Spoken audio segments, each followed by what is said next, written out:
Hi everybody, today I'm going to share 5 practical tips to help you succeed as a theory student. These are strategies and pieces of info that I applied while I was in theory, and I think they really helped, so I wanted to pass them on to you. So number 1 is a disciplined practice routine. The way I set up my practice schedule was practicing for 1 hour at a time, 3 times a day. So this meant I would do 3 hours of practice in a day, but I never practiced for more than 1 hour at a time. There are a lot of reasons for this. It keeps you on track for 3 hours a day, which for me I did 5 days, so that was 15 hours a week. It also keeps you from burning out or making practice too difficult to tackle. If you've ever tried to sit down to do something for 2 or 3 hours straight, not only can that be difficult mentally, and the more you work on it, the longer you're doing something, the more you start to break down and lose your focus, and then quality of practice is not so good. But also, it can be hard to sit down in the first place. I'm like, oh, I'm going to sit down for 3 hours now. Like, that's really hard to do to yourself. But if I say to myself, you're going to be sitting here for 1 hour, that's really doable. It's difficult, but it's doable. And this is important. This is where the discipline comes in, because there are going to be days you don't want to practice. There's going to be days you're sick, you're tired, you don't want to, blah, blah, blah. And most of the time, I was able to push myself through and say, it's just 1 hour, you got this. Of course, there are some times I gave myself grace and skipped an hour, but very rarely. The more you let yourself have excuses, the less disciplined you're gonna get. So I try to keep it consistent as much as I possibly could. And another reason this strategy is good is because it's reinforcing, right? You are learning a physical skill. You're practicing something that you're hoping to build and build your brain pathways. Say your school requires 15 hours a week, which mine did. You could do like 7 hours on Saturday and 8 hours on Sunday because that's how it fits in your schedule. But let's be real, is that going to be as effective for your brain pathways and forming those steno abilities as doing a little bit each day? So not only are you consistent in having a little bit each day so that your brain can reset, it can sleep it in, it can bake it in, but also even between the 1 hours, you have time to reset, you have time to rest, and your brain to kind of let some of that sink in and come back to you on that next practice session. And 3 single-hour sessions a day is really doable. 3 is easy to tackle mentally, right? It's not too much, but it's not like slacking or too easy as well. So sticking to that strategy of 3 single hours per day, 5 days a week, I think helped me succeed in theory. And so I'm recommending that to you, but if you made it through theory and you had a different practice schedule that worked for you, leave it in the comments. I'm curious what you came up with and why it was good for you. All right, tip number 2, be ready to move your hands uncomfortably. And what I mean by this is, as you learned to type on the keyboard, some keys will be, easy to hit and it'll be easy to push them down together. And then sometimes it feels like your hands are like, and it feels really uncomfortable, and you feel like you're not going to be able to remember how to do it or to be able to do it in sequence with other chords, and it's just too hard and you want to skip it. My advice is prepare yourself in advance to be ready to tackle those hard shapes. Convince yourself you can do it. Convince yourself that with enough practice, it'll come naturally. The more you say, oh, that chord's just not really possible for me, I keep typoing it, I'm not going to get this, I'm just going to avoid this shape and try to work around it. The more you tell yourself this, the more you're going to limit yourself. And the truth is, many skills in life, not just typing on a steno keyboard, include unnatural movements that if you practice enough, you get used to and very skilled at. Imagine a guitarist or maybe a softball pitcher, like lots of motions that don't come to people naturally, but with practice, they become very natural and very easy and skilled. So if you're still just starting out with steno, I encourage you to try these finger shapes. I'll put them on the screen here.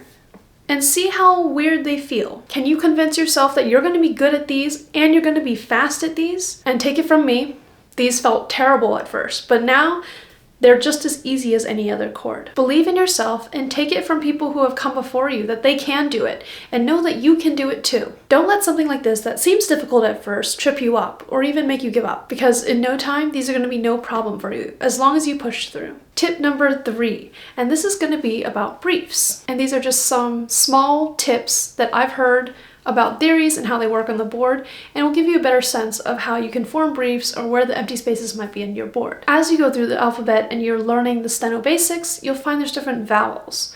Now, within the vowels, the least commonly used vowel combinations are going to be O, E, U for oi, and depending on how well your theory utilizes it, AE is going to be often very free. And invariably, depending on what theory you learn, AU might be free a lot and OU might be free a lot.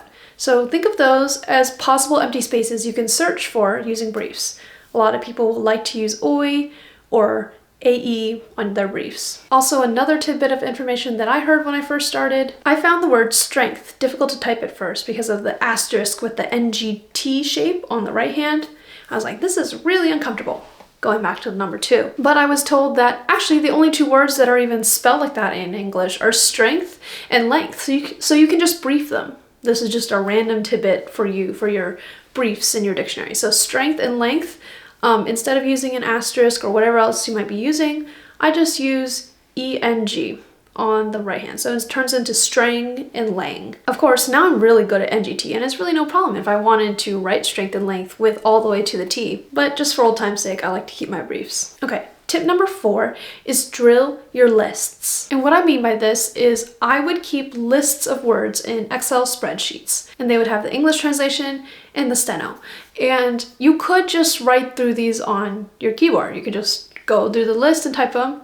I like to gamify them, so I dump the lists into Typey and use that to play a game with my lists and try to score high with my accuracy and my WPM. And that made lists really engaging for me, and especially in the beginning. If you drill lists, you will see yourself improve a lot. I especially recommend, for example, top 100 words. There's one for that pre-generated on Typey, and I will be sharing a custom spreadsheet down in the description for free. You can go get it, that I organized for YouTube so that you can have this as a resource in the future of lists that I used throughout the year in theory. I would just pull out some and drill them. And they just make really important areas of your keyboard really frequently used things that can get you stuck if you don't practice them.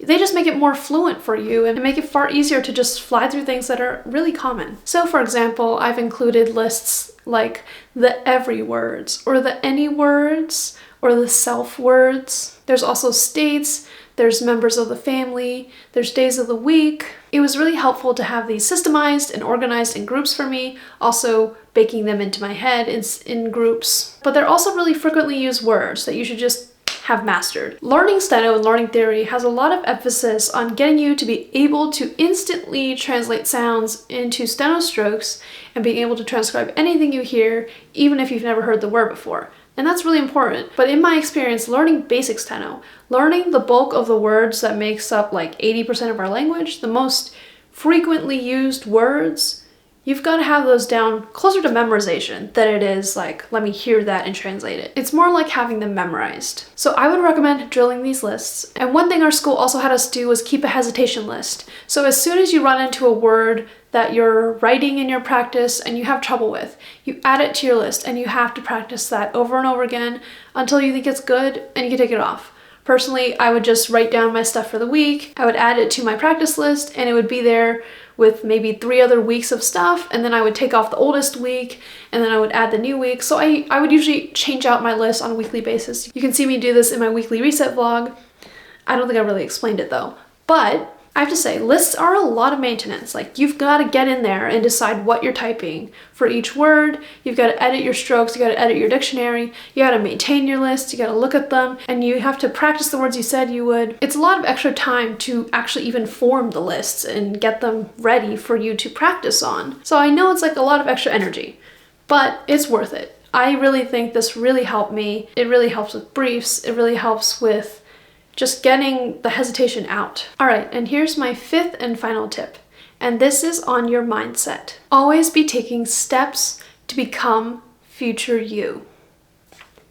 Always be taking steps to become future you. Within steno, if you're in school, future you is someone who is typing at 225 and passing the RPR.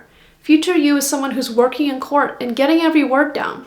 Future you is a captioner who is writing in real time at high speed. If that's who you want to be, present you needs to be working in a way that will get you there. And you could apply this to anything in your life where you have a clear goal of who you are going to be. And this requires a clear goal. But what does this look like in practice? This means that when I'm practicing an exercise at 60 words per minute, I'm going to work as hard as I can to push myself past that 95%, past 97%, try to get that 100%, because I know future me has got this exercise in the bag. Future me can do 100% on this 60 words per minute exercise. This means that when I'm writing through a dictation and I get stuck on a word I don't know, I stop and make sure I know how to write that, because future me knows how to write that, and she can write it way faster than you can now. This means that when it comes to areas of steno that I just hate and it's like difficult for me, such as proper nouns or addresses, I know I have to put in some practice on that. I have to get better at them, because future me is an expert at names. Future me flies through addresses no problems, completely fluently. This mindset also helped challenge me and help me build speed throughout theory, because even though I know my exercises are filled with easy words, they aren't long, they aren't hard, I need to try and write those easy words as fast as I can, as well as I can, because my future self not only can write easy words fast, but can write hard words fast. So I've got to push myself with these easy words as much as possible. I hope you see how this mindset challenges you and pushes you to make the most strides you can every day. Of course, you're not your future self yet, but you're in the process of becoming it. So do the work that helps you become that. All right, and those are my 5 tips. But I have a little bit extra little anecdote for you. I just want to let you know, if you're a new student, if you're getting into steno, if you're thinking of going to school, and it's probably going to be online, it's probably virtual, just be ready for something really solitary. I'm already a very solitary person. I spend a lot of time alone. I don't have a lot of friends. And this is still very solitary for me. Finding connection to people through your computer screen or your phone screen is a completely different ball game than making community with people in person. And since you don't have that with steno, since not only your practice time is going to be by yourself, most of it, but most of your social opportunities will be online. This is not going to be very much like any other activity you do in your life. And that's all there is to it. It's just a warning. It's just how it is. There's no solution really. But just prepare yourself mentally. Just know that's what you're getting yourself into. And if you're mentally ready to face something difficult like that, you got it. No problem. All right, I hope you guys got something out of these tips. And if you're also a steno student who has finished theory or someone who's way beyond theory, and you have some tips for beginning and theory students, drop them in the comments so that we can create a collection. I'll see you in the next video.